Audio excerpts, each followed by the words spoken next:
عليه وسلم لا نبي بعده. اللهم صل وسلم وبارك على هذا النبي الكريم وعلى آله وأصحابه أجمعين. ويا أيها الناس الحاضرون أوصيكم ونفسي بتقوى الله. اتقوا الله حق تقاته ولا تموتن إلا وأنتم مسلمون. ثم قال الله تعالى في القرآن الكريم: أعوذ بالله من الشيطان الرجيم. بسم الله الرحمن الرحيم. رب هب لي من الصالحين. صدق الله العظيم. Bapak-bapak, ibu-ibu, hadirin kaum muslimin, sidang jemaah salat Idul Adha yang dimuliakan oleh Allah. Marilah kita sama-sama sejenak menyampaikan kalimat puji dan syukur karena di pagi hari yang penuh berkah ini kita bersama-sama masih diberikan kemudahan oleh Allah, diberikan kesehatan, diberikan kesempatan untuk melaksanakan ibadah sholat Idul Adha di masjid yang sama-sama kita cintai ini. Kemudian salam dan salam kita doakan kepada Allah, semoga disampaikan kepada junjungan Nabi besar kita Nabi Muhammad sallallahu alaihi wasallam yang telah meninggalkan Al-Quran dan sunnahnya sebagai pedoman hidup kita bersama. Karena itu hadirin kaum muslimin, mari selalu kita istiqamah, berpegang teguh secara sempurna, secara menyeluruh kepada Al-Quran dan sunnah itu. Karena Nabi Muhammad memastikan kalau kita bersungguh-sungguh berpegang teguh kepada Al-Quran dan sunnah itu, dipastikan kita akan selamat dari kehidupan dunia yang fana ini, dunia yang sementara ini, sampai nanti kehidupan yang kekal abadi di akhirat kelak. Karena itu hadirin kaum muslimin, mari kita betul-betul menjadikan Al-Quran dan sunnah itu sebagai pedoman hidup kita dalam kehidupan dunia. Allahu Akbar, Allahu Akbar, walillahil hamd. Hadirin kaum muslimin, jemaah salat Idul Adha yang dimuliakan oleh Allah. Pada pagi hari ini kita merayakan hari raya yang besar, Hari Raya Gadang. Di antara kebesarannya dibandingkan Idul Fitri, hari raya ini disebut juga dengan Hari Raya Haji, di mana jemaah haji sedang melaksanakan rutinitas ibadah pada hari ini. Kemarin sudah berkumpul di padang Arafah, pada hari ini pergi melanjutkan ritual ibadah haji. Nanti sampai melontar jumrah dan seterusnya hadirin kaum muslimin. Juga hari raya ini disebut dengan Hari Raya Kurban, sebagai amalan tahunan yang sangat mulia hadirin kaum muslimin, yang sudah dicontohkan oleh Nabi Ibrahim alaihissalam, dan bahkan sebelumnya bagaimana kemuliaan pengorbanan sudah dicontohkan oleh anak-anaknya Nabi Adam alaihissalam. Kajian hikmah inilah yang akan kita bahas di khutbah Idul Adha kita yang singkat pada pagi hari ini. Allahu Akbar, Allahu Akbar, walillahil hamd. Hadirin kaum muslimin yang dimuliakan oleh Allah, di dalam Al-Quran surat As-Saffat mulai ayat 100 sampai nanti ayat berikutnya, Allah menggambarkan kemuliaan, kebesaran pengorbanan Nabi Ibrahim alaihissalam. Kita tahu hadirin kaum muslimin, Nabi Ibrahim adalah nabi yang termasuk yang kaya raya, yang punya banyak harta, banyak hewan ternak, ratusan bahkan ribuan. Dia dikenal termasuk nabi yang juga tergolong kaya.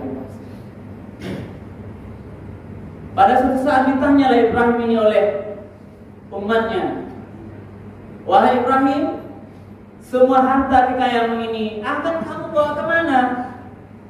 dengan tegas Ibrahim mengatakan, seluruh hartaku aku bawa kepada Allah menuju ridho Allah Subhanahu wa taala. Dalam jawaban singkat ini hadirin di khutbah yang mulia hari ini perlu kita tiru bahwa Ibrahim alaihissalam telah mencontohkan bahwa semua hartanya, ternaknya, bahkan terlontar di dalam perkataannya, bahkan ada kata ada anakku nanti juga kalau Allah minta anak itu akan kuberikan kepada Allah Subhanahu wa taala. Ternaknya. Maka apa yang bisa kita ambil? Mari kita tanya hadirin kaum muslimin terhadap semua harta yang kita dapatkan sekarang. Apakah mobil mewah kita, emas perak kita, pangkat jabatan kita, sawah ladang kita, kendaraan, kuda pilihan, ternak kita, semuanya pertanyaannya, sudahkah kita gunakan menuju keridhaan Allah Subhanahu wa taala?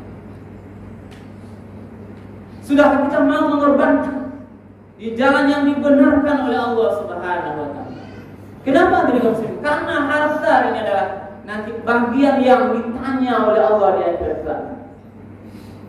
Harta bagian pertanyaan nanti ketika seorang manusia sudah masuk di alam kuburnya, yang ditanya dua lapis muka belakang. Telah meninggal seorang anak Adam, dikuburkan, kalau nanti pulang dia akan ditanya terhadap 4 perkara. Yang pertama usia umur kemana digunakan. Yang kedua dilihat tentang harta. Terhadap hartamu wahai fulan, di alam barzakh ini kami tanya itu nanti, dari mana kamu dapatkan, kemudian kemana kamu gunakan. Mampukah kita menjawab nanti hadirin kaum muslimin terhadap semua harta kita, rumah kita, mobil kita, motor Honda kita, emas perak kita, dari mana kita dapatkan? Lain dari jalan halal yang dibenarkan oleh Allah atau tidak? Nanti akan ditanya. Dari mana? Apakah datang dengan halal, pencarian peluh keringat, banting tulang dengan jalan yang benar, atau dengan jalan yang tidak benar, jalan haram tadi? Bisa jadi kita dapatkan harta jalan yang tidak benar dari perjudian. Bisa jadi harta kita dari harta riba, atau harta kita dari jual beli yang curang di pasar dan sebagainya. Hadirin sekalian, nanti akan ditanya. Ada kita lepas dari pertanyaan dari mana harta tulai halal, Allah itu pertanyaan berikutnya dari mana kemana kamu gunakan. Auto yang dia diamanahkan Allah, kama waktu perjalanan mobil itu nanti akan ditanya langkah per langkah perputaran roda kendaraan. Di jalan Allah kah ke masjid? Di jalan Allah kah berderma untuk orang yang yatim fakir miskin? Atau ke jalan maksiat? Nanti akan ditanya hadirin kaum. Kemudian pangkat jabatan yang diberikan oleh Allah sebagai sebuah rezeki, amanah, kemana kamu gunakan? Itu bagian kekayaan harta. Karena dari pangkat jabatanlah kita mendapatkan rezeki keuangan. Nanti juga akan ditanya. Kamu dapat pangkat jabatan dengan cara yang baik, yang benar, atau cara sikut-sikutan, cara menghina, menghujat dan sebagainya. Lalu menggunakan jabatan itu adalah untuk yang diridhoi Allah atau tidak? Akan ditanya oleh Allah. Karena itulah pengamalan Ibrahim perlu kita jadikan contoh bahwa Ibrahim semua hartanya diberikan ikhlas lillahi ta'ala. Maka ambil hikmah hadirin muslimin, bacaan doa iftitah yang kita baca di awal salat 7 kali sehari semalam. Apa kita baca? Inna sholati wa nusuki wa mahyaya wa mamati lillahi rabbil alamin. Sesungguhnya salat, seluruh ibadah, bahkan hidupku atau matiku lillah, hanya karena Allah Tuhan semesta alam. Tidak ada kata yang lain. Inilah makna ikhlas. Karena itulah kehebatan Ibrahim alaihissalam ini teruji di hadapan Allah Subhanahu wa taala. pada puncaknya ujian kecintaan Ibrahim kepada harta itulah diuji dia dengan anaknya yang dikorbankan. Kita tahu sejarah dari muslim bahwa Ibrahim bersama Siti Hajar mendapatkan anak Ismail ini dalam usia yang lanjut. Lah tua bahkan sekitar 70 tahunan. Sudah lama Ibrahim rindu dapat anak. Maka Ibrahim dalam ayat ini digambarkan sering dia berdoa pada Allah. Apa doanya? Rabbi habli minas sholihin. Wahai ya Allah, berilah aku anak yang soleh. Ini kata kunci juga, Ibrahim berdoa, berilah aku anak yang soleh. Soleh, bukan anak yang pintar, bukan anak yang kaya, anak yang tinggi pangkat jabatan. Tidak, hadirin muslimin. Ibrahim berdoa anak yang soleh. Tidak ada doanya, ya Allah berilah aku anak yang tinggi pangkat jabatan, ya Allah berilah aku anak yang kaya raya, berilah aku anak nanti yang pegawai, anak yang punya banyak rumah. Tidak, hadirin muslimin. Bukan harta tujuan doanya Ibrahim terhadap anaknya, tapi anak yang soleh. Ini dalam makna hati. Kenapa Ibrahim tidak meminta anak yang kaya? Karena anak soleh inilah permata, hiasan dunia akhirat. Tidak hanya nanti akan menjaga kita, membantu kita dari kehidupan dunia, bahkan sampai nanti kehidupan akhirat ketika kita tidak lagi hidup di dunia ini. Anak soleh lah yang bisa nanti berdoa ketika bapak ibu sudah meninggal. Karena kalau kita sudah meninggal, putus semua amalan kita. Iza mata ibnu Adam inqata'a amalu illa min salasin. Kalau meninggal anak Adam, kalau meninggal bapak ibu, kita sudah maksud nanti meninggal, dimandikan, dikafani, setelah dikafani disolatkan, dikuburkan, nanti orang pulang, maka putuslah semua amal. Tidak ada lagi amal yang diharapkan pahala dari Allah Subhanahu wa ta'ala kecuali satu lagi, doanya anak yang soleh. Bukan doa anak yang kaya, bukan doa anak yang pangkatnya tinggi, tapi doanya anak yang soleh. Apakah anak soleh dari orang kaya atau miskin? Tidak. Anak soleh bisa jadi dia kaya, bisa dia miskin, tapi kesolehannya nanti akan mendapatkan hadiah untuk kita. Akan terlontarlah dari sholatnya, dari doa-doanya, dimanapun dia berada. Anak soleh nanti akan berdoa, Allahumma firli wali walidayya warhamhuma kama rabbayani shaghira. Doa ya Allah, ampunilah dosaku. Wali walidayya, ampunilah ya Allah dosa ibu bapak. Warhamhuma, sayangilah ibu bapakku wahai Allah, kama rabbayani shaghira, sebagaimana ibu bapakku sudah menyayangiku ketika aku masih kecil. Doa ini hanyalah anak soleh yang bisa hadir. Tidak ada ukuran dunia. Walaupun anak ini miskin, tidak lengkap makannya 3 kali sehari, dia sering puasa, sering Kamis, tapi dia akan selalu berdoa untuk kita. Doanya anak yang soleh. Karena kita meninggal kepada bapak, ketika anak kita punya pangkat jabatan tinggi, dia kaya raya, sibuk urusan dunianya, dia lalai mendoakan ibu bapaknya. Inilah yang diminta oleh Ibrahim AS. Lama meminta, 70 tahunan Siti Hajar tidak punya anak, maka barulah setelah masa tua itu doa Ibrahim itu diijabah, dikabulkan oleh Allah. Maka ayat berikutnya menyampaikan fabasyarnahu bighulamin halim. Maka aku beri kabar gembira terhadap kedatangan anak yang betul-betul soleh, yang taat kepada Allah. Hamilah Siti Hajar. Betapa bahagianya ibu bapak. Allah bisa bayangkan kita rindu punya anak, setahun, 2 tahun, bahkan ini Ibrahim sudah 70 tahunan lebih kurang, dapat anak, tanda-tanda kehamilan. Betapa senangnya ayah itu. Lalu lahir Ismail. Lalu betapa senangnya membesarkan Ismail. Mulai gadang, mulai pandai bermain-main, senang mencariannya. Maka sampai oleh Allah. Pada saat dia Ibrahim dan Hajar senang masa-masa kecil merawat Ismail, disinilah ujian terberatnya datang. Apa kata Allah? Falamma balagha ma'ahu sa'ya qala, maka tatkala Ibrahim sampai usia sudah mampu berusaha, pandai bermain, sudah mulai dia meranjak remajanya atau mulai gadang, datang mimpi.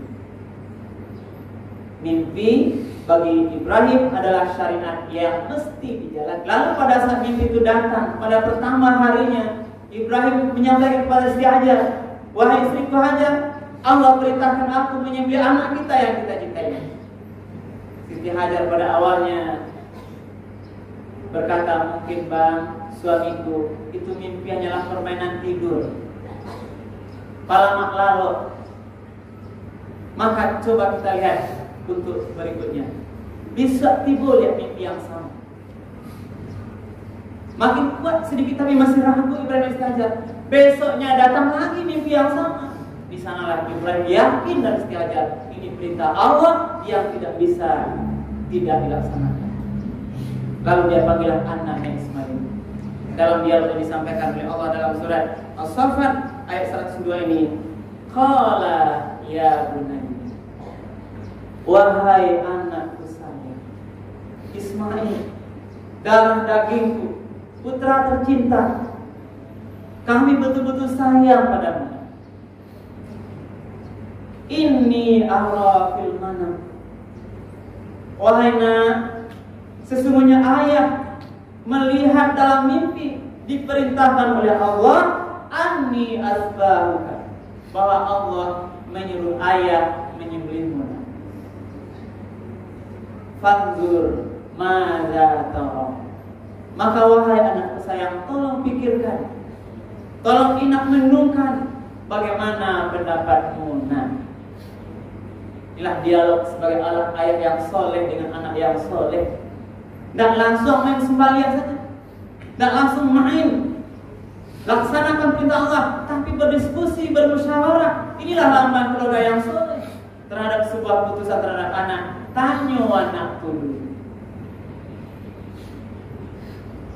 Tapi karena Ibrahim sudah membentuk Ismail anak yang soleh, doanya di saat Ibrahim berdoa, Ibrahim berusaha bagaimana Ismail menjadi anak yang soleh. Baru tahu pada ibu dan bapak bagaimana Ibrahim dengan Siti Hajar mendidik, menyayangi anaknya Ismail sehingga dia menjadi anak yang soleh. Bukan semisal lagi. Membentuk Ismail menjadi anak soleh bukanlah perjuangan mudah bagi Ibrahim dan Siti Hajar. Perlu perjuangan, perlu usaha. Dia ajar Ismail dari kecil bagaimana beragama, terutama tauhid pada Allah, bahwa Tuhan, menyembah Allah. Bagaimana Allah yang tidak kelihatan tapi ada bukti kenyataan keberadaannya. Dari kecil diajar anak bertauhid. Bagaimana pemahaman asyhadu an la ilaha illallah. Kalau kita Muhammad ini wa asyhadu anna Muhammadar Rasulullah. Ajar anak tauhid yang benar. Bersaksi tidak ada Tuhan selain Allah. Tidak ada kekuatan kebesaran apapun di dunia ini selain kebesaran Allah Subhanahu wa taala. Ajar anak dari kecil. Itu Ibrahim mengajar Ismail dari kecil. Lalu Ibrahim dan Siti Hajar juga menjaga bagaimana termasuklah setiap rezeki yang dia dapatkan, harta yang didapatkan, semua makanan yang masuk dimakan oleh Ismail adalah harta yang halal dan thayyib. Tidak ada Ibrahim dalam sejarah tentu memakan harta yang tidak halal diberikan pada Ismail. Ini yang perlu kita jaga. Inilah trik bagaimana membentuk anak soleh. Tidak murah hati muslimin.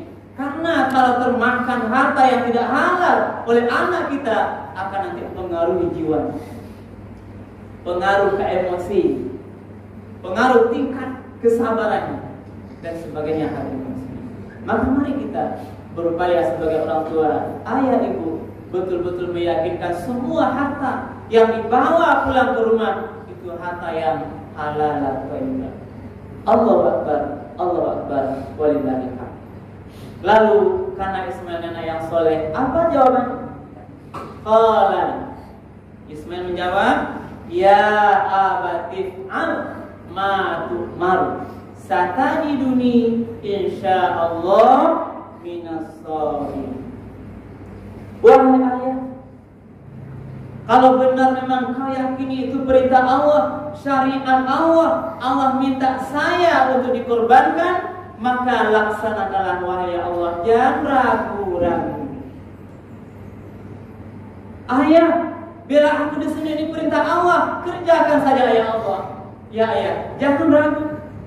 Mudah-mudahan nanti aku menjadi hamba Allah yang sabar menjalani perintah pengorbanan. Ya, hadirin kaum muslimin, Allahu Akbar, Allahu Akbar, walillahil hamd. Betapa kebesaran, betapa mulianya keluarga ini. Ibrahim, Siti Hajar, Ismail, tiga-tiganya adalah karena tauhidnya sudah benar, dia yakin, sama-sama paham, sama-sama dia mau, sama-sama ikhlas pengorbanan anaknya. Bagaimana cerita nanti kalau sekiranya kata Ibrahim, ibunya Hajar tak mau, pasti tidak akan terjadi. Inilah gambaran keluarga. Ketika kadang dalam berbuat baik, suatu keluarga ayahnya mau mengajak anak di jalan yang benar, dihalangi oleh istrinya yang tidak taat pada Allah. Karena ada keluarga yang suami soleh, istrinya tidak soleh atau durhaka pada Allah. Atau sebaliknya, ada keluarga yang istrinya soleh, soleha, patuh pada Allah, suaminya durhaka pada Allah, tidak mau beribadah pada Allah. Ini sudah dicontohkan sejak zaman nabi-nabi sebelumnya. Atau ada anak soleh, orang tua ayah ibunya soleh, patuh pada Allah, anaknya durhaka pada Allah, tidak akan terjadi pengorbanan. Andai kata Ismail menolak satu Ibrahim yang Hajar, tapi Ismail tidak mau, tidak akan terjadi pengorbanan. Tapi ketiganya, keluarga Ibrahim, gambaran keluarga utuh, mulia yang ketiga-tiganya. Ayah taat pada Allah, ibu patuh pada Allah, anak juga patuh pada Allah Subhanahu wa taala. Kolah yang kau tiru Bapak Ibu.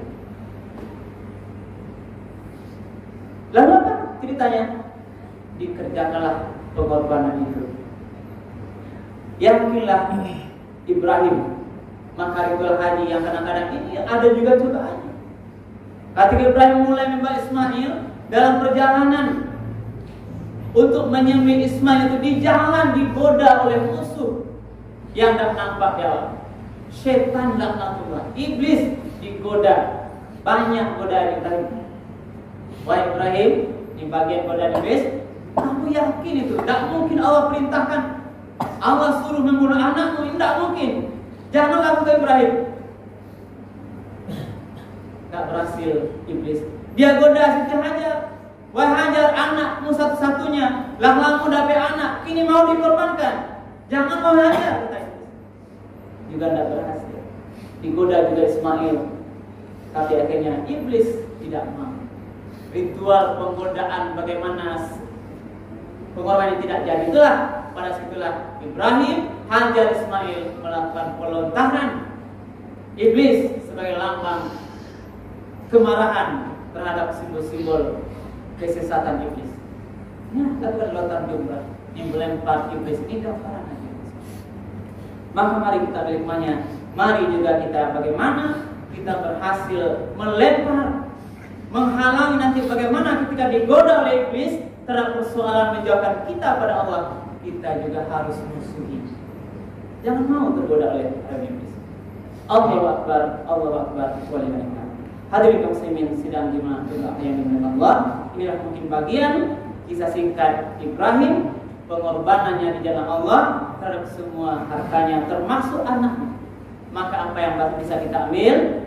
Mari hadirin kaum muslimin, terhadap semua harta kita, terhadap semua karunia diberikan Allah, mari waktu Ibrahim kita jangankan kita gunakan di jalan yang dibenarkan.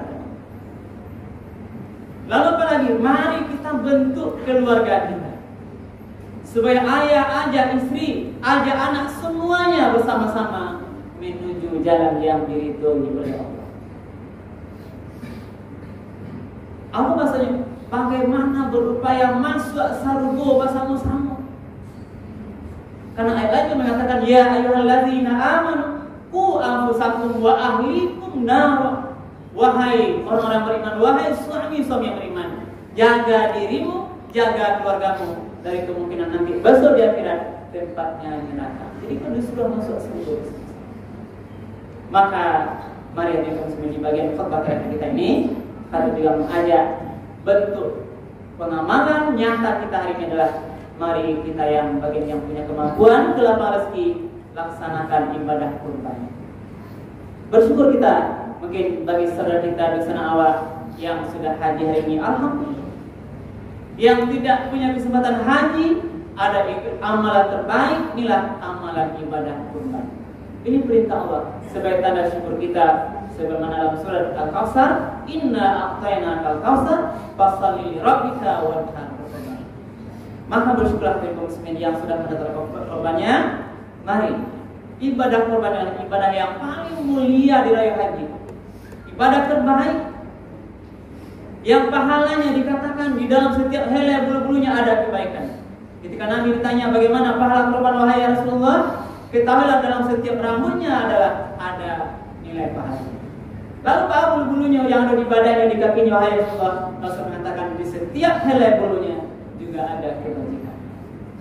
Lalu apalagi yang lain umumnya hadirin muslimin, korban ibadah yang paling cepat pahalanya diterima oleh Allah. Baca baiknya digambarkan oleh hadis ketika seorang berkorban menyembelih hewan korbannya, pada saat darah itu mengucur keluar, belum lagi darah itu sampai di tangan, pahalanya sudah langsung diterima oleh Allah. Tapi dengan syarat ikhlaskan kurban. Kurban juga punya makna lain, manfaat secara sosial. Bagaimana nanti kita bersama-sama di hari yang Adha ini, di hari raya haji ini, bawa sama-sama menikmati daging hewan kurban. Sebagai binatang ternak yang diberikan oleh Allah untuk kita, bawa sama-sama makan. Yang kayu biasa makan daging tiap hari, sekarang semuanya diberi dengan rata yang mesti juga menikmati sebagai karunia dari Allah Subhanahu wa taala. Berbagi sesama kita. Banyak mana yang lain terima. Mudah-mudahan kajian khutbah kita ini bermanfaat. Berbanyak manfaat dari ya bil absar ma'alakum.